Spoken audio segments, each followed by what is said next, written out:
Hi నమస్తే, నేను మీ journalist రెహమాన్ని. ఒక ఓదార్పు యాత్ర వైఎస్ జగన్ను ప్రజల మనిషిగా తీర్చిదిద్దింది. ఒక పాదయాత్ర అదే జగన్ను ఒక నాయకుడిగా మలిచింది. ఓదార్పు యాత్ర నుంచి మొదలైనటువంటి ప్రస్థానం ఇవాళ వైఎస్ఆర్ కాంగ్రెస్ పార్టీ స్థాపించి 15 ఏళ్లు దాటి 16వ ఏట ప్రవేశించడానికి కారణమైనటువంటి ఈ 15 ఏళ్ల ప్రస్థానంలో వైఎస్ జగన్ ఎన్నెన్ని కష్ట నష్టాలు దాటారు, ఎన్నెన్ని అవమానాలు ఎదుర్కొన్నారు, ఎందరిచే విమర్శలు ఎదుర్కొన్నారు, ఎంతమంది వైఎస్ జగన్ను ఎదగకుండా నిలువరించేందుకు అణువణువున అడుగడుగున కుట్రలు చేస్తూ వచ్చారనేది అందరికీ సుస్పష్టం. వైఎస్ఆర్ కాంగ్రెస్ పార్టీ 2019లో చరిత్రలోనే ఎన్నడూ లేని విధంగా ఒంటరిగా పోటీ చేసి 151 సీట్లు గెలుచుకుని అధికారంలో వచ్చినటువంటి ఏకైక పార్టీ.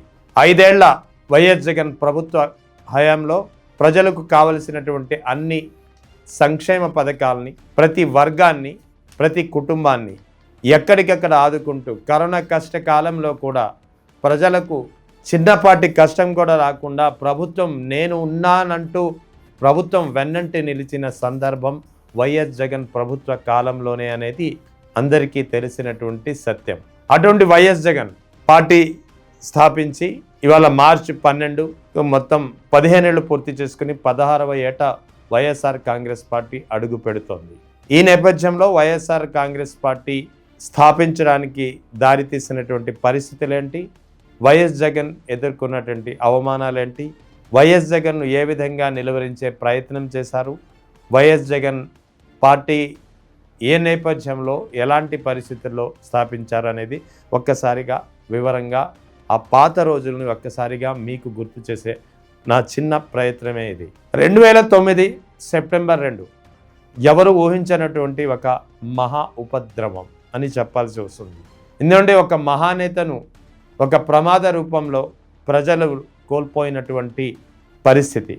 సెప్టెంబర్ 2 రచ్చబండకని చెప్పి బయలుదేరినటువంటి వైఎస్ రాజశేఖర్ రెడ్డి 2004లో తొలిసారిగా ముఖ్యమంత్రిగా బాధ్యతలు స్వీకరించి 2004 నుంచి 2009 వరకు తాను చేసినటువంటి పనుల ద్వారా, తాను చేసినటువంటి ప్రజా సంక్షేమ కార్యక్రమాల ద్వారా అందరి మనసులను చూరగొని మనసున్న మహారాజుగా నిలిచి అందరి హృదయాల్లో నిలిచి 2009లో ఓవైపు కూటమి, మరోవైపు ప్రజారాజ్యం అన్ని పార్టీలు ఏకమైనా సరే ఒంటరిగా కాంగ్రెస్ను రెండవసారి గెలిపించినటువంటి మహానేత వైఎస్ రాజశేఖర్ రెడ్డి. 2004లో యూపీఏ ప్రభుత్వం తొలిసారిగా ఏర్పడడానికి కారణమైన నేత. 2009లో అయితే ఆంధ్రప్రదేశ్, ఉమ్మడి ఆంధ్రప్రదేశ్ నుంచి 34 పార్లమెంటు స్థానాలు గెలవకపోతే, సాధించి పెట్టకపోతే రెండవసారి యూపీఏ ప్రభుత్వం ఏర్పడనే పరిస్థితి. అటువంటి పరిస్థితిలో 2009లో కూడా రెండవసారి కాంగ్రెస్ ప్రభుత్వం ఏర్పాటుకు రాష్ట్రంలో, అటు యూపీఏ 2 ప్రభుత్వం ఏర్పాటుకు కారణమైనటువంటి వైఎస్ రాజశేఖర రెడ్డి రచ్చబండ కార్యక్రమానికి వెళుతూ, అంటే ప్రజల కార్యక్రమానికి వెళుతూ వాతావరణం అనుకూలించకపోయినా అధికారులు కానీ కుటుంబ సభ్యులు కానీ వారిస్తున్న వాతావరణం బాగాలేదు, వర్షాలు పడుతున్నాయి, రాష్ట్ర వ్యాప్తంగా మబ్బుల మయమై ఉంది, క్యుములోనింబస్ మేఘాలు ఆవహించి ఉన్నాయి. ఇటువంటి తరుణంలో ఇటువంటి ప్రతికూల వాతావరణ పరిస్థితుల్లో ప్రయాణం మంచిది కాదని చెప్పి పదే పదే చెప్పినా సరే మాటిచ్చాను ప్రజలకు వెళ్లాల్సిందే అంటూ బయలుదేరినటువంటి వైఎస్ రాజశేఖర రెడ్డి ప్రాణాలు అనంత వాయువుల్లో కలిసిపోయాయి. ఎవరు ఊహించనిటువంటి పరిణామం. వైఎస్ రాజశేఖర రెడ్డి ఇంకా జీవించి ఉన్నారు, ఎక్కడో చోట బయటికి వస్తారంటే ఒక ఆశ. సెప్టెంబర్ 3వ తేదీ ఉదయం అంటే 24 గంటల పాటు అదే ఆశ జీవించి ఉంది. ప్రతి ఒక్కరిలోనూ పెద్ద ఎత్తున ప్రార్థనలు చేసుకుంటున్నారు. వైఎస్ రాజశేఖర రెడ్డి ప్రమాదంలో చనిపోలేదు, ఎక్కడో చోట క్షేమంగా తిరిగి బయటికి వస్తారనే ఒక ఆశ ప్రతి ఒక్కరిని ప్రార్థించేలా చేసింది. మతాలకు అతీతంగా, కులాలకు అతీతంగా సర్వమత ప్రార్థనలు రాష్ట్ర వ్యాప్తంగా మిన్నంటిన పరిస్థితి. 2009 సెప్టెంబర్ 3వ తేదీన చివరికి ఊహించనిది, వినకూడని వార్త వినాల్సిన పరిణామం ఎదురైంది. వైఎస్ రాజశేఖర రెడ్డి ఇక లేరు, ఇక తిరిగి రారు అనే వార్త తెలియగానే అందరూ శోకతప్త హృదయాలతో నిండిపోయినటువంటి పరిస్థితి. ప్రతి ఒక్కరూ మరణ వార్త విని కలిసిపోయినటువంటి పరిస్థితి. వైఎస్ రాజశేఖర రెడ్డి అందించినటువంటి వివిధ సంక్షేమ పథకాలతో కుటుంబాలు నిలిచినటువంటి పరిస్థితి. అందుకే ఆ కుటుంబాలు తల్లడిల్లిపోయాయి. తమ కుటుంబాలని ఇన్నాళ్ళు ఆదుకున్నటువంటి మనసున్న మహారాజు ఇక లేడు, ఇక రాడు అనే వార్త విని తట్టుకోలేక తల్లడిల్లిపోయినటువంటి హృదయాలు చాలా వరకు ఆగిపోయాయి. ఉమ్మడి రాష్ట్రంలో ఏకంగా 600 వరకు ప్రాణాలు కోల్పోయినటువంటి పరిస్థితి ఒక్క వైఎస్ రాజశేఖర రెడ్డి మరణ వార్త విని.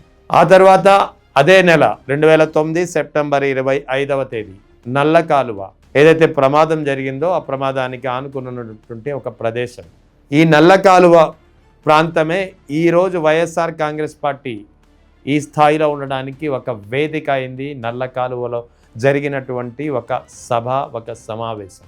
రాజశేఖర రెడ్డి ప్రమాద ఘటన స్థలాన్ని సందర్శించడానికి అక్కడ ఒక మీటింగ్ ఏర్పాటైంది. సెప్టెంబర్ 25, 2009 వైఎస్ రాజశేఖర రెడ్డి ఏకైక కుమారుడు వైఎస్ జగన్ ఆ మీటింగ్కి హాజరై అక్కడికి తరలి వచ్చినటువంటి అశేష జనవాహిని వైఎస్ రాజశేఖర రెడ్డి అభిమానులు, వైఎస్ రాజశేఖర రెడ్డి అనుయాయులు, వైఎస్ రాజశేఖర రెడ్డి అంతరంగికులు అందరినీ చూసి చలించిపోయారు. ఈలోగా అప్పటికే రాష్ట్ర వ్యాప్తంగా 2 రాష్ట్రాల్లోనూ తన తండ్రి మరణ వార్త విని తట్టుకోలేక తల్లడిల్లి ఆగిపోయిన గుండెలు, ఎన్నో కుటుంబాలు రోడ్డున పడిన పరిస్థితి. ఈ మరణ వార్తలు విని అక్కడికి వచ్చినటువంటి ప్రజల అభిమానాన్ని చూసి చలించినటువంటి వైఎస్ జగన్ అప్పటికప్పుడు ఒక భావోద్వేగంతో, ఇదంతా ప్రీప్లాన్డ్ కాదు, ఒక భావోద్వేగంతో ఒక మాట ఇచ్చారు హాజరైనటువంటి ప్రజలకు సమక్షంలో. మొత్తం రాష్ట్ర వ్యాప్తంగా ఉన్నటువంటి వైఎస్ రాజశేఖర రెడ్డి అభిమానులకు కానీ, వైఎస్ రాజశేఖర రెడ్డి మరణ వార్త విని తట్టుకోలేక తల్లడిల్లి గుండె ఆగి మరణించినటువంటి బాధిత కుటుంబాలకు కానీ, మీ కొడుకుగా నేనున్నాను, మీకు ధైర్యం ఇవ్వడానికి, మీకు అన్నగా, మీకు కొడుకుగా నేను వస్తున్నాను, మీకు ధైర్యం చెప్పడానికి అంటూ ఒక ప్రకటన జారీ చేశారు. అంటే అక్కడ ఓదార్పు యాత్ర శ్రీకారం పడింది అక్కడే 2009 సెప్టెంబర్ 25వ తేదీ. ఇది అప్పట్లో రాజకీయంగా ఒక సంచలనంగా మారుతుంది. ఈ ప్రకటన, వైఎస్ జగన్ చేసినటువంటి ఈ ప్రకటన ఒక రానున్న కాలంలో అతిపెద్ద రాజకీయ మార్పులకు కారణమవుతుందని బహుశా ఎవరు ఊహించి ఉండకపోవచ్చు. ఈ కాలక్రమంలో, ఈ పరిణామంలో సెప్టెంబర్ 25వ తేదీ ఎప్పుడైతే వైఎస్ జగన్ అందరికీ ఓదార్చడానికి ఒక ఓదార్పు యాత్ర రూపంలో ప్రతి ఇంటికి వస్తానని చెప్పి ఒక మాట ఇచ్చారో, నల్ల కాలువలో ఇచ్చినటువంటి మాటను నిలబెట్టుకోవడానికి 2010 ఏప్రిల్లో శ్రీకారం పడింది పశ్చిమ గోదావరి జిల్లా నుంచి. పశ్చిమ గోదావరి జిల్లాలో ఓదార్పు యాత్ర ప్రారంభమైంది. పశ్చిమ గోదావరి అటు ఖమ్మం 2 జిల్లాలు వరుసగా ఒకే షెడ్యూల్లో ఫిక్స్ అయిన 3 రోజులు పశ్చిమ గోదావరి, 3 రోజులు ఖమ్మం జిల్లాలో. ఈ 6 రోజుల పర్యటనలో తరలి వచ్చినటువంటి అశేష జనవాహిని అడుగడుగున జనం జగన్కు ఏ విధంగా నీరాజనాలు పట్టారు, అడుగడుగున జనం జగన్కు ఏ విధంగా ఆశీర్వాదించి సాగనంపి జగన్ను చూసేందుకు పోటీ పడి జగన్తో కరచాలనం చేసేందుకు, జగన్తో మాట్లాడేందుకు అభిమానం ఏ విధంగా అక్కడ ఒక ఉవ్వెత్తున ఎగిసిపడిన కెరటంలా కనిపించిందో ఆ దృశ్యాలు చూసి ప్రత్యర్థి రాజకీయ పార్టీలోనే కాదు, కాంగ్రెస్ పార్టీ సొంత వర్గంలో కూడా ఒక కలవరం మొదలైంది. రాజశేఖర రెడ్డి తర్వాత ఇక తమ స్థానం పదిలం చేసుకుందామని చూసినటువంటి కొంతమంది నేతల్లో ఒక కలవరం, ఒక గగుర్పాటు కలిగినట్టుంది బహుశా. అంతే, ఇంకేముంది? పెద్ద ఎత్తున లేనిపోని కల్పించి వైఎస్ జగన్కు వ్యతిరేకంగా ఒక వాతావరణాన్ని క్రియేట్ చేశారు. పెద్ద ఎత్తున తదుపరి సీఎం వైఎస్ జగన్గా కోరుకుంటున్నాము, వైఎస్ జగన్ సీఎం చేయాలంటూ ఒక పత్రం, లేఖ రాసుకుని సంతకాలు చేశారు మొత్తం ఎమ్మెల్యేలంతా. దీనిపై పెద్ద ఎత్తున ఒక దుష్ప్రచారం, వైఎస్ జగన్ ఇదంతా కావాలని చేయించారని ఒక దుష్ప్రచారానికి తెరతీశారు కొంతమంది వైఎస్ రాజశేఖర రెడ్డికి పడని వర్గం, వైఎస్ జగన్ నాయకత్వాన్ని అంగీకరించలేనటువంటి ఒక వర్గం. కానీ ఆ తర్వాత కాలక్రమంలో అదే నేతలు చాలామంది పలు సందర్భాల్లో, ముఖ్యంగా ఇప్పుడున్నటువంటి తెలంగాణ ఉప ముఖ్యమంత్రి బట్టి విక్రమార్క సహా చాలామంది దీనిపై అసలు ఏం జరిగిందనేది క్లియర్ చేసినటువంటి, స్పష్టం చేసినటువంటి పరిస్థితి పలు వీడియోలో ఇప్పటికీ సజీవంగా యూట్యూబ్లో సెర్చ్ చేస్తే దొరుకుతాయి. వైఎస్ జగన్కు వాస్తవానికి ఆ సంతకాల సేకరణతో ప్రమేయం లేదు. ఆ సంతకాల సేకరణ గురించి వైఎస్ జగన్కు వీసమెత్తు కూడా తెలియదు. ఇదంతా వైఎస్ఆర్పై అభిమానంతో, వైఎస్ఆర్ తర్వాత వైఎస్ జగన్ను నాయకుడిగా చూడాలనే తమ ఆలోచనలో భాగంగా తమంతట తాముగా చేసిన కార్యక్రమంగా ఆ నేతలే అంగీకరించినటువంటి పరిస్థితి. సో ఇదంతా కాసేపు పక్కన పెడదాం. ఇక 2010లో ఏప్రిల్లో మొదలైనటువంటి ఓదార్పు యాత్ర ఒక సంచలనంగా మారింది. ఈలోగా వైఎస్ఆర్ కాంగ్రెస్ పార్టీ, అప్పటికి ఇంకా వైఎస్ఆర్ కాంగ్రెస్ పార్టీ ఆవిర్భావం జరగలేదు. ఓదార్పు యాత్ర అయితే ప్రారంభమైంది. ప్రజలు వెల్లువలా తరలి వస్తున్నారు, పెద్ద ఎత్తున తరలి వస్తున్నారు. ఎక్కడికక్కడ జగన్కు నిలువరించే ప్రయత్నం చేస్తున్నారు, నీరాజనాలు పట్టేందుకు శ్రమిస్తున్నారు. ఎక్కడికక్కడ జగన్ను మాట్లాడేందుకు జగన్ షెడ్యూల్ ప్రతిరోజు దాదాపు 10 నుంచి 12 గంటలు ఆలస్యం అవుతూ సాగుతున్నటువంటి పరిస్థితి. రాత్రనక పగలనక అంటే ఒక షెడ్యూల్లో ఒక విరామం అంటూ లేదు, కొనసాగుతూనే ఉంది. నేను కూడా ఆ ఓదార్పు యాత్రకు ఒక ప్రత్యక్ష సాక్షిని. రాత్రి లేదు పగలు లేదనక సాగినటువంటి ఓదార్పు యాత్ర ప్రత్యర్థుల గుండెల్లో ఒక అలజడి రేపింది. ఇదే ఏం జరగబోతుంది, ఏం జరుగుతోంది, వైఎస్ జగన్కు వస్తున్నటువంటి ప్రజాదరణ చూసి తట్టుకోలేక ఇక మొదటి కుట్ర ఎప్పుడైతే వైఎస్ఆర్ మరణం సాక్షిగా ఆయన సమాధి వద్దే ఒక కుట్రకు, ఒక దుష్ప్రచారానికి తెరతీశారో, ఆ తర్వాత ఓదార్పు యాత్ర సందర్భంగా వచ్చినటువంటి ఒక అశేష జన సందోహాన్ని చూసి కాంగ్రెస్ అధిష్టానానికి దీనిపై పెద్ద ఎత్తున మరో దుష్ప్రచారానికి తెరతీశారు అప్పటి కాంగ్రెస్ నేతలు. ఇదంతా ఒక వ్యూహం ప్రకారం జరిగిందని చెప్పుకోవచ్చు, ఒక స్ట్రాటజీ ప్రకారం జరిగిందని చెప్పుకోవచ్చు. సో వైఎస్ జగన్ ఓదార్పు యాత్రను ఆపడానికి ప్రయత్నించారు. అధిష్టానం నుంచి పెద్ద ఎత్తున ఒత్తిడి, పెద్ద ఎత్తున కాంగ్రెస్ పెద్దలు వైఎస్ జగన్ను కలిసి ఓదార్పు యాత్ర ఆపేయమని చెప్పి ఒత్తిడి తీసుకొచ్చే ప్రయత్నం, తాను కుదరదు అనడంతో జిల్లా కేంద్ర కార్యాలయంలో కానీ పార్టీ కార్యాలయాన్ని కానీ అందరూ బాధిత కుటుంబాలని తీసుకొచ్చి పోనీ అక్కడైనా ఓదార్చమని చెప్పడం. అంటే ఇక్కడ ఏం జరుగుతోంది, వైఎస్ జగన్ యొక్క అభిమానం, అతను రోడ్డు మీదకు వెళ్తున్న కొద్దీ అతని అభిమానం ఎదురవుతున్నటువంటి పెరుగుతున్నటువంటి జన సందోహాన్ని చూసి తట్టుకోలేక దాన్ని నిలువరించాలంటే వైఎస్ జగన్ ఓదార్పు యాత్రని ఖచ్చితంగా అక్కడికక్కడ బ్రేక్ చేయాల్సిందే. ఆ ప్రయత్నం ఢిల్లీ అధిష్టానం నుంచి, రాష్ట్రంలోని కాంగ్రెస్ పెద్దల నుంచి పెద్ద ఎత్తున జరిగింది. కానీ నల్ల కాలువలో మాటిచ్చాడు జగన్. మాటిస్తే వెనక్కి తగ్గడు. జగన్ మాటిచ్చాడంటే అది ఎందాకైనా పోయే తత్వం ఆయనది. అందుకే ఢిల్లీ పెద్దల నుంచి, సోనియా గాంధీ నుంచి, ఢిల్లీ పెద్దల నుంచి, అప్పుడున్న అహ్మద్ పటేల్ నుంచి, ప్రణబ్ ముఖర్జీ నుంచి, అందరి నుంచి ఒత్తిళ్లు, గులాం నబీ ఆజాద్ నుంచి కూడా ఓదార్పు యాత్ర ఆపమంటూ, కానీ నల్ల కాలువలో మాటిచ్చాను, ఎటువంటి పరిస్థితుల్లో ఆపేది లేదంటూ భీష్మించు కూర్చున్నారు. మాటిచ్చాను, ప్రజలకు మాటిచ్చాను, తన తండ్రి మరణ వార్త విని తల్లడిల్లి గుండె ఆగినటువంటి బాధిత కుటుంబాలకు అండగా నిలుస్తాను, వస్తాను, కలుస్తానని ఇచ్చిన మాటను నేను ఎలా తప్పుతాను అని చెప్పి వైఎస్ జగన్ ఇచ్చేటటువంటి ఒక మాట, ఆ మాటను నిలబెట్టుకునే క్రమంలో ఢిల్లీ అధిష్టానాన్ని ఎదిరించి నిలిచాడు. అందుకే అందరికీ కానివాడయ్యాడు. ఢిల్లీ పెద్దల ఆగ్రహానికి గురయ్యాడు. ప్రజలకు ఇచ్చిన మాట కోసం పార్టీని సైతం లెక్క చేయలేదు, పార్టీ పెద్దల్ని లెక్క చేయలేదు. ఢిల్లీ పెద్దల నుంచి పెద్ద ఎత్తున ఒత్తిడి ఎదురైంది.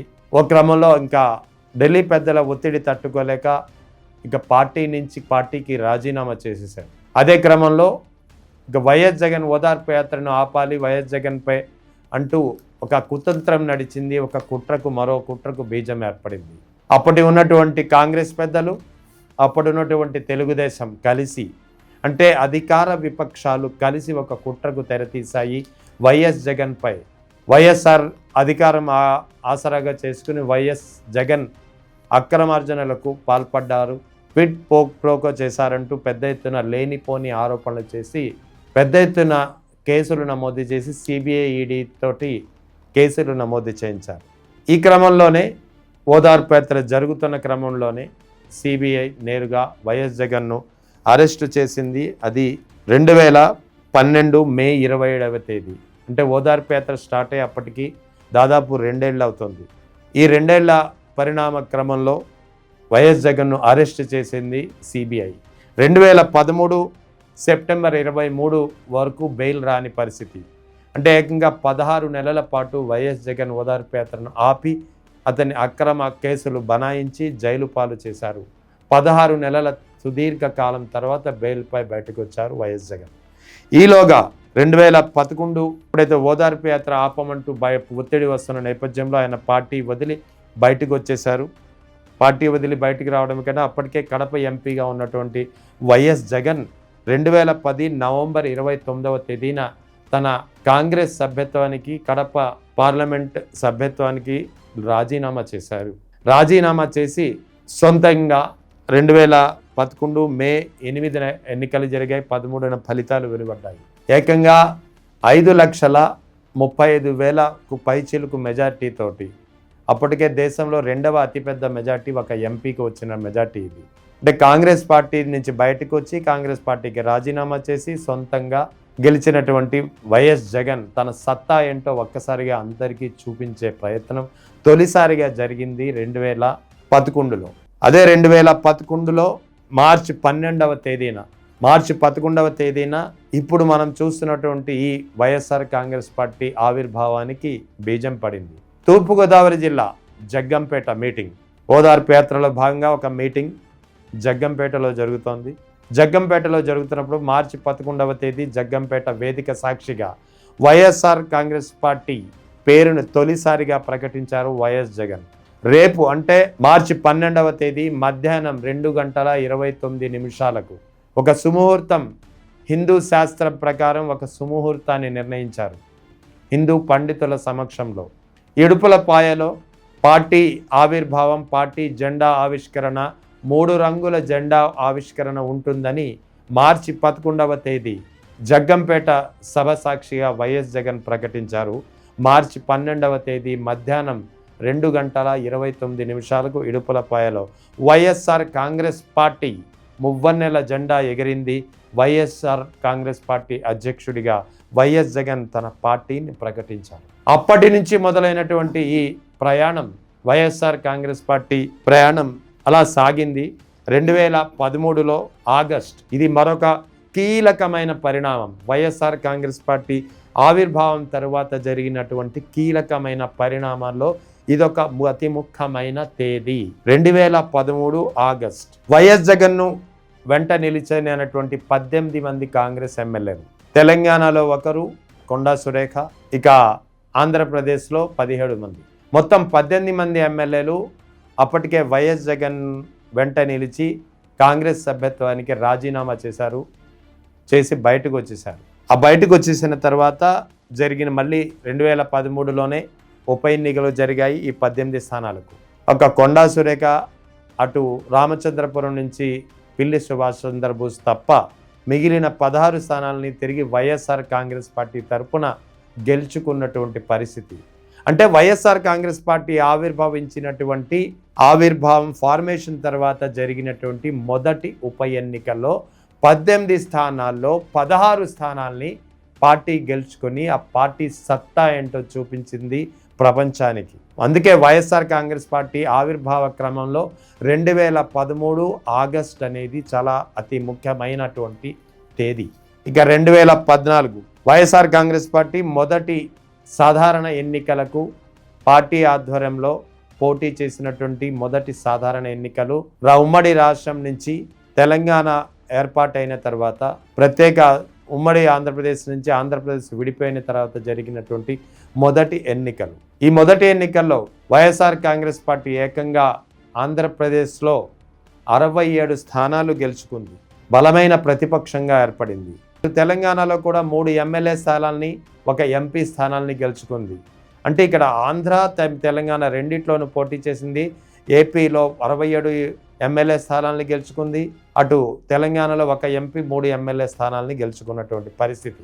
ఇక ఆంధ్రలోకి వస్తే ఎమ్మెల్యే స్థానాల్ని 67 అయితే గెలుచుకుంది, కానీ ఓట్ల పరంగా చూస్తే అప్పుడు అధికారంలోకి వచ్చినటువంటి తెలుగుదేశం నేతృత్వంలోని కూటమి పార్టీలకు, కూటమి ప్రభుత్వానికి, వైఎస్ఆర్ కాంగ్రెస్ పార్టీకు ఓట్ల వ్యత్యాసం కేవలం 5.5 లక్షలు మాత్రమే.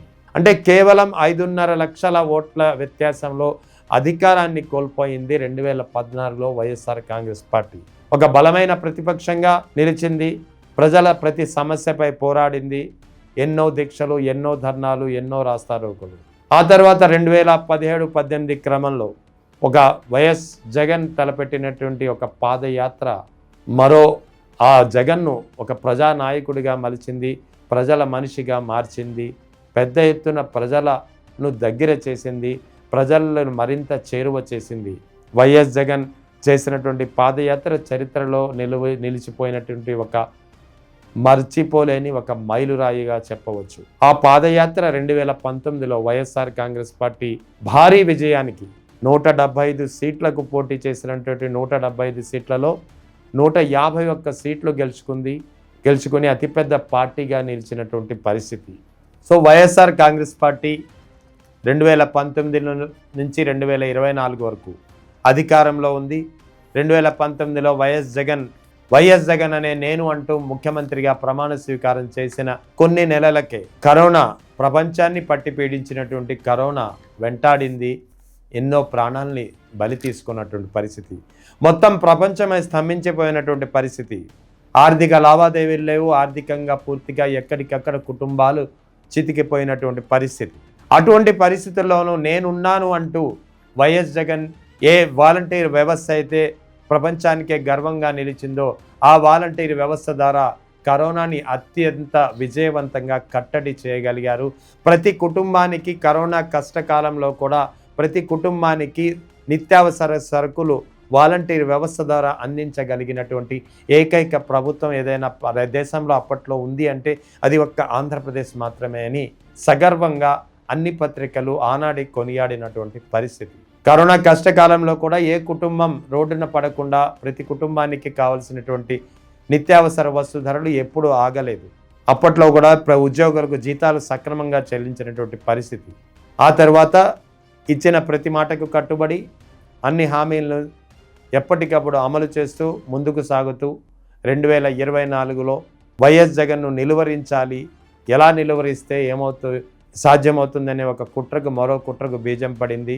లేనిపోని దుష్ప్రచారాలని తెరపైకి తీసుకువచ్చి ప్రజల మనసుల్ని మార్చే ఒక మహా కుట్రకు బీజం మరోసారి పడింది. 2024లో కూటమి తెలుగుదేశం, జనసేన, బీజేపీ కలిసి పోటీ చేసి అదే సమయంలో ఈవీఎంల వ్యవహారంలో పెద్ద ఎత్తున గోల్మాల్ జరిగిందనే ఒక ఆరోపణలు కూడా పెద్ద ఎత్తున ఇప్పటి వరకు వచ్చాయి. పరకాల ప్రభాకర్ లాంటి వ్యక్తులు ఆ ఆరోపణలకు బలం చేకూర్చే ఆధారాలు కూడా ఇటీవల సమర్పించినటువంటి పరిస్థితి. సో ఏదేమైనప్పటికీ 2024లో ఓటమి తర్వాత ఇప్పుడు తిరిగి వైఎస్ఆర్ కాంగ్రెస్ పార్టీ మళ్ళీ బలం పుంజుకుంటోంది, ప్రజలకు నేనున్నాను అంటూ చేరువవుతోంది. మొత్తానికి 2009 సెప్టెంబర్ 25వ తేదీ నల్ల కాలువలో వైఎస్ జగన్ ఇచ్చినటువంటి మాట ఆధారంగా ఒక ఓదార్పు యాత్రకు బీజం పడింది. 2010లో ఏప్రిల్లో ఓదార్పు యాత్ర ప్రారంభమైంది. 2011లో వైఎస్ జగన్ ఉప ఎన్నిక జరిగింది. 2013లో 18 మంది ఎమ్మెల్యేలు బయటకు వచ్చారు. 2014లో 67 మంది ఎమ్మెల్యేలను గెలుచుకుంది. తొలి సాధారణ ఎన్నికల్లో వైఎస్ఆర్ కాంగ్రెస్ పార్టీ 2011 మార్చి 12న మధ్యాహ్నం 2:29 ఆవిర్భవించినటువంటి పార్టీ ఇవాల్టికి 15 ఏళ్ళు పూర్తి చేసుకొని 16వ ఏట సగర్వంగా అడుగు పెడుతోంది. ఇక రానున్న కాలంలో వైఎస్ఆర్ కాంగ్రెస్ పార్టీ మరింతగా ప్రజలకు చేరువై మరిన్ని విజయాలు అందుకోవాలని ఈ సందర్భంగా ప్రతి ఒక్కరూ ఆశిస్తున్నారు, ఆశీర్వదిస్తున్నారు, అందరూ ప్రార్థిస్తున్నారు. వైఎస్ జగన్ తమ నేతగా ఉండాలని మనసారా కోరుకుంటున్నటువంటి పరిస్థితి కనిపిస్తోంది.